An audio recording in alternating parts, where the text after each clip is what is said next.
আগেকার যুগের মেয়েরা স্কুলে যাওয়ার সময় যা যা করতো। যাই, আমার শাড়ি পরা হয়ে গেছে, এবার আমাকে স্কুলে যেতে হবে। আজকের আবার স্কুলে অনেক চাপ আছে। যাই, বই প্লাস্টিকের এটা নিই, ব্যাগটা নিই, তারপরে স্কুলে চলে যাব। আর এই পুতুলটাও না আমার খুব প্রিয়, তাই নিয়ে যেতেও ইচ্ছা করছে। নিয়ে বাইরে রেখে দিলে কিছুই হবে না। যাই, এবারে তাড়াতাড়ি স্কুলে চলে যাই, তারপরে আর কেউ কিছু বলতে পারবে না। এখনকার দিনের মেয়েরা স্কুলে যাওয়ার সময় যা যা করে থাকে। যাই, আমাকে তাড়াতাড়ি ফ্রেশ হয়ে নিয়েছি, এবার আমাকে স্কুলে যেতে হবে। তাড়াতাড়ি মাথাটাকে আঁচড়ে নিই। আঁচড়ে নেওয়া হয়ে গেলে আমাকে আবার অনেক কাজ আছে। মুখে পাউডারটাও মাখতে হবে। মেখে নিই বাবা, ভালো করে মেখে নিই সব জায়গাতে।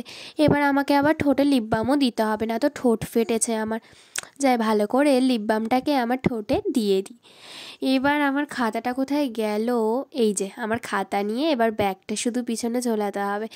টাটা মা, টাটা, আমি স্কুলে যাচ্ছি, টাটা। তো এবার আমি স্কুলের জন্য